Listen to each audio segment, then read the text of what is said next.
안녕하세요. 미국인들은 참 부럽습니다. 자본주의를 수호하는 본국, 이 자본주의를 수호한다는 개념은 주주 가치를 늘려주는 그런 미국 현지에 살고 있기 때문인데요. 이런 미국인들이 자기네 나라 현지에서 가입할 수 있는 그런 TDF가 우리나라인 한국에도 있다라는 거 혹시 알고 계세요? 블랙락 자산운용이 미국에서 운영하고 있는 라이프 패스 인덱스 TDF가 한국에 있습니다. 우리 다같이 TDF 시리즈인데요. 제가 다른 영상에서도 몇 번 소개해드리기도 했지만 자국 편향이 없는 TDF 중에 하나예요. 그게 무슨 얘기냐면 자국 편향이 한국 사람이면 꼭 한국 주식을 일정 부분 투자하고 또 한국의 이 주가라는 게 변동성이 심하잖아요. 이거를 좀 잘 활용하면 좀 수익이 나지 않을까라는 기대감을 항상 하고 있는데 사실은 이런 자국 편향이 우리나라는 전 세계 시가총액의 뭐 2%가 채 되지 않는다 이런 얘기도 많이 하잖아요. 이제 그런 관점에서 한국 주식에 대한 기대감, 특히 주주 가치를 존중하는 차원에서 재미가 없는 주식이고 한번 물리면 회복이 힘들다라는 그런 아픈 기억이 많은 분들 입장에서는 한국 주식 싫어하는 분들도 많으시죠. 그런 관점에서 미국의 블랙락 자산운용이 미국에서 운용하고 있는 이 라이프 패스 인덱스의 투자 자문을 받아서 한국에서 이제 펀드로 만든 TDF가 있고요.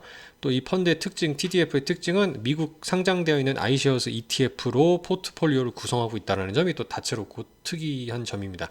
모닝스타에서 평가했을 때 최고 등급을 받고 있는 게 바로 또 블랙락의 라이프 패스 인덱스라고 하고요.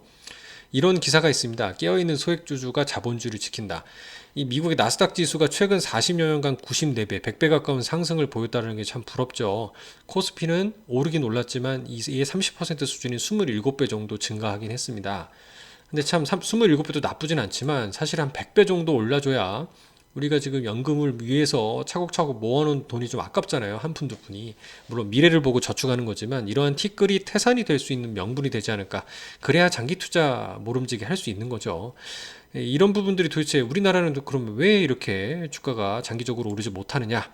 후진적인 기업 지배 구조가 큰 원인이라고 뭐 기사에 이제 적고는 있지만 이런 사설 컬럼에 적고 있지만 뭐 이런 부분들을 떠나서 여기서 정리하는 이유를 살펴보면 첫 번째는 이 코리아 디스카운트라고 불리는 요 첫 번째 이유는 뭐냐면 한반도의 지정학적 불안감입니다. 좀 안타깝지만 뭐 선제 타격하니 북한과 뭐 전쟁을 불사하니 하는 그런 그 정권이 있어서 좀 불안하긴 하지만 뭐 일단 요 부분은 어쩔 수 없는 부분이고요. 두 번째가 대주주의 횡포를 막을 장치가 없거나 견제 장치가 있다 해도 제대로 작동하지 않기 때문입니다. 오너 관점에서는 내 지배권을 쉽게 빼앗길 수 있는 불안감이 있기 때문에 주주 가치에 대한 보호 장치도 필요한 건데요. 그런 그 대주주에 대한 어떤 정당한 어떤 주식에 대한 방어권도 사실 이런 자본주의의 본국인 미국에는 잘 마련이 되어 있습니다. 그러니까 그런 상황에서 페어플레이, 즉 공정한 경쟁을 하는 부분인데 우리나라는 이런 부분에서는 아직도 너무 경직된 부분이 아닌가 싶어서 사실 이게 재벌 총수들 이렇게 보면 어떻게 보면 이 소액 주주들에 대한 피해를 좀 강요하는 현상들이 이제 종종 나타나고 있는 거죠. 그래서 이런 부분은 오늘 뭐 정치적인 말씀을 드리고자 하는 건 절대 아니고 이 뒤에 있는 이제 TDF가 투자하고 있는 자산 배분의 현황입니다. 우리 다 같이 TDF가 홈바이어스 자국 편향 없이 미국인들이 미국 현지에서 가입하는 거와 유사하다고 했잖아요. 그 이유가 여기 보시면 나타나는 대로 미국 등 이런 선진국, 중국이나 이런 한국 같은 신흥국도 투자를 합니다만 이 선진국 대비 상당히 비율이 합리적으로 구성되어 있는 걸 볼 수 있어요. 그러니까 이 얘기는 장기적으로 함께 하되 우리도 자본주의의 일환이기 때문에 전 세계 주식시장 중에 일정 비율만큼만 함께 한다라는 걸로 보시면 돼요. 한국 비중을 한 10%씩 가져가는 TDF도 있어요. 그러니까 그에 비하면 제가 봤을 때는 훨씬 주주 가치를 존중하는 이제 미국 중심으로 투자한다라는 점이 조금 안정적이다라고 생각이 들고요. 현금성 자산도 적절히 활용을 하면서 환해지까지 좀 자유롭게 어떻게 보면 좀 리스크를 조절하면서 투자할 수 있는 좋은 좀 비클인 것 같다는 생각이 들고요. 블랙록 자산운용의 TDF 노하우가 들어가 있다라고 얘기를 하고 있고 밑에 투자하고 있는 iShares ETF들로만 구성되는 것을 보실 수가 있습니다.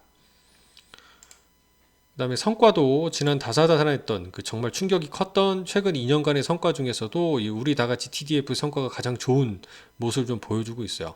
물론 여기 미래에셋의 전략배분 TDF는 뭐 제가 가입을 안 해서 그런 것도 있지만 국내 편향, 이 안에 포트폴리오를 좀 명확하게 볼 수가 없더라고요. 다 무슨 모펀드로 투자한다고 힘들게 분야가 좀 힘들게 돼 있는데 성과 면에서는 우리 같이 TDF보다 좀 나은 부분도 있어요. 근데 잘 개인적으로 봤을 때는 미국 상장되어 있는 ETF 중심으로 투자하는 좀 블랙락의 TDF 스타일을 따라하는 게 조금 나은 선택이 아닌가라는 생각이 들어서 오늘 방송을 좀 촬영해봤고요.